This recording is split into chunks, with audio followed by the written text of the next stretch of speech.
مولاي صل وسلم دائما ابدا على حبيبك خير الخلق كلهم مولاي.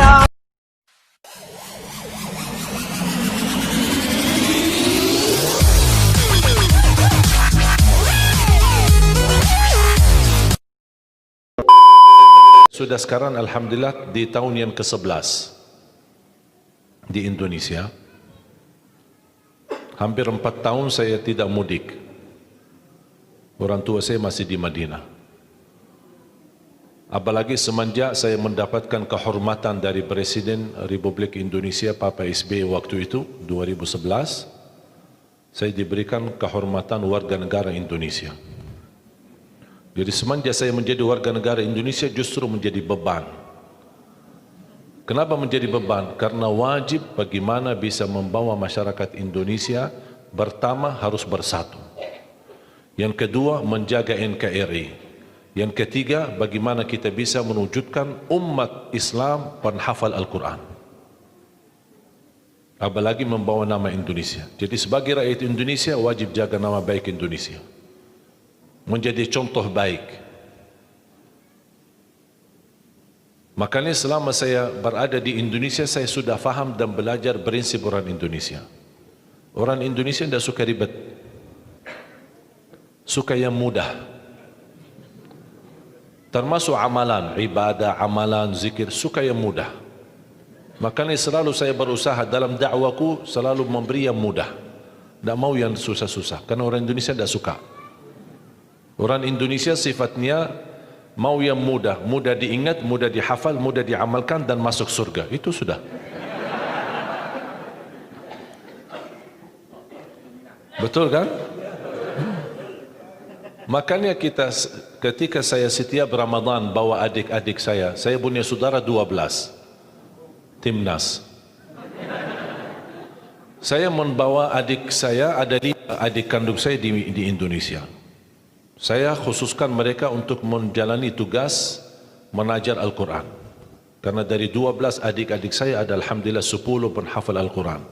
30 juz bukan juz 30. Jadi saya sengaja mendatangkan mereka supaya ayo sama-sama memperjuangkan, melahirkan, mewujudkan insyaAllah sebanyak-banyaknya penghafal Al-Quran. Dan saya tugaskan mereka di bulan Ramadan jadi imam tarawih.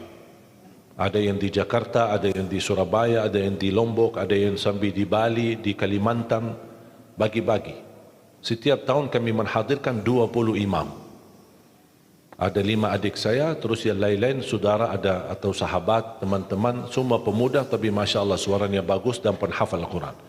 Tugas mereka bukan hanya tarawih, tapi juga tadarus Quran, dan setiap masjid mereka pakai buat salat tarawih menggunakan aktivitas tahfidz. Supaya jamaah bisa memaksimalkan manfaatnya bulan Ramadan menjadi insyaAllah paling tidak bisa memperbaiki bacaan. Dan saya sampaikan kepada adik-adik saya, karena saya duluan di Indonesia, kalau kalian jadi imam tarawih jangan lama-lama. Kalau di Arab kan suka lama-lama kan? Saking lamanya orang Indonesia pas sujud tidur dalam keadaan sujud. Tidak terbiasa. Makanya saya berpesan sama adik, tidak apa-apa pendek-pendek, tapi salat yang tenang. Itu paling tidak. Rukun, tumaknina, itu wajib. Bukan wajib, bahkan rukun. Tumaknina dalam gerakan salat, walaupun bacaannya pendek. Yang saya tidak terima 23 rakaat 7 menit, itu bukan tarawih. Nah, ini masalah ini. Ini jangan sampai menjadi tradisi, jangan sampai menjadi budaya. Bahaya itu. Karena Islam tidak menerima salat seperti itu. Bahkan Islam menganggap itu bukan salat. Makanya jangan disia-siakan. Tak apa-apa 23 rakaat atau 11 rakaat. Tidak masalah. Jumlahnya menurut saya tidak menjadi masalah. Asal jangan ribut. Yang 11 menyesatkan yang 23. Yang 23 menyesatkan yang 11. Itu tidak boleh. Yang 11 benar, yang 23 benar. Karena sudah diijma' oleh ulama, salat malam paling sedikit 2 rakaat minimal. Paling banyak bebas, tidak ada batas. Itu sudah diijma' oleh Ahlus Sunnah wal Jamaah. Yang menjadi perbedaan menentukan jumlah. Ini yang menjadi perbedaan. Tidak disepakati oleh ulama. Yang disepakati jumlahnya berapa? Bebas. Berapapun bebas. Minimal 2 rakaat. Tapi yang tidak disepakati masalah jumlah yang ditetapkan. Ada yang bilang 11, ada yang bilang 23. Bahkan ada yang 43. Salah satu pendapat di mazhab Malikiyah. Makanya saya sudah mengerti bagaimana cara untuk melaksanakan tarawih, jangan lama-lama. Kalau di Madinah kita Ramadan pasti khatam Al-Quran. Saya punya tetangga di masjid kami di Madinah. Masya Allah, istri beliau sudah tua dan beliau bisa hafal Al-Quran dari bacaan saya salat subuh. Kalau salat subuh kami di Madinah 2 rakaat khatam suratul Rahman, 2 rakaat khatam suratul Waqi'ah, 2 hari atau 3 hari maksimal khatam surah Yasin. Jadi subuh hari ini baca sebagian, besok lanjut sisanya, besok lagi lanjut sisanya surah Yasin. Jadi 3 hari salat subuh sudah khatam surah Yasin. Surat Tabarak kita lakukan 1 rakaat.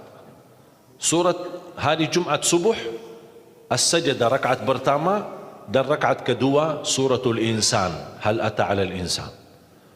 Dan jamaah yang ada di sekitar masjid kami di Madinah, termasuk ibu itu, beliau suaminya menceritakan, istri saya bisa hafal beberapa surah yang antum sering bacakan di dalam salat subuh. Suka panjang. Begitu saya datang ke Indonesia, pertama kali saya belum faham budaya Indonesia. Niat saya baik, salat subuh diminta jadi imam. Saya maju jadi imam. Saya baca Ar-Rahman di rakaat pertama. Saya baca Al-Waqi'ah di rakaat yang kedua. Awal-awalnya saya rasa saf masjid cukup banyak. Pas begitu salam saya lihat sisanya cuma 1 saf. Wallahu alam ya Allah kemana perginya. Tidak terbiasa. Saya kaget. Masa semuanya sakit? Masa semuanya pinsang? Tapi lama kelamaan, oh sudah faham. Ini orang Indonesia seperti ini. Makanya saya bilang sama adik saya jangan lama.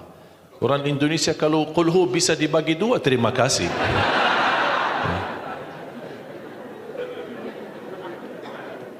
Tapi yang saya senangi di Indonesia itu semangat. Semangatnya luar biasa. Makanya saya betah di Indonesia. Saya betah bahkan jatuh cinta Indonesia. Bahkan bangga menjadi rakyat Indonesia. Sampai kadang-kadang saya ke Arab menggunakan paspor Indonesia, tidak pakai lagi paspor Arab. Saya ke bandara, antri kan imigrasi kan, saya ikut jalur orang Indonesia.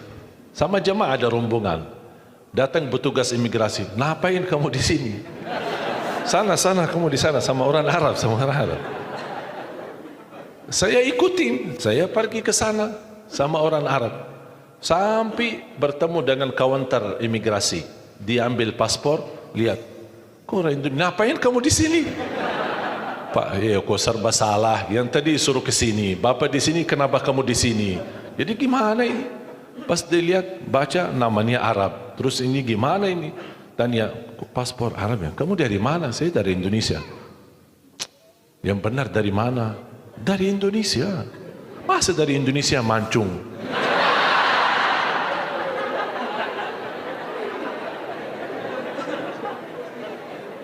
Tapi subhanallah, karena sering bolak-balik pulang kampung, kemudian silaturahim orang tua bersama jamaah, sampai di bandara sudah kenal. Sakit sudah sering. Tapi alhamdulillah, wallahi nikmat Indonesia. Berkat saya jadi warga negara Indonesia, anugerah nikmat menjadi warga negara Indonesia, saya bisa ke Palestina. Selama masih warga negara Arab, tidak bisa ke Palestina. Bahkan alhamdulillah dapat karunia luar biasa, karunia dari Allah, hadiah dan nikmat besar dari Allah. Ketika saya pertama ke Palestina dan pertama kenal imam besar Masjidul Aqsa, malah beliau dorong saya menjadi imam salat maghrib dan isya di Masjidul Aqsa. Alhamdulillah. Makanya ibu kalau besok-besok dengar sejarah ada orang Indonesia salat di Masjidul Aqsa jadi imam maghrib dan isya, itu Ali Jabir.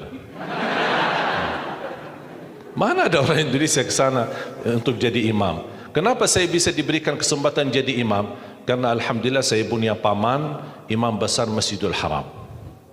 Walaupun sudah beliau wafat, tapi sudah sekian tahun beliau jadi imam besar Masjidil Haram. Namanya Syekh Ali Jabir. Makanya orang tua saya memberikan nama itu.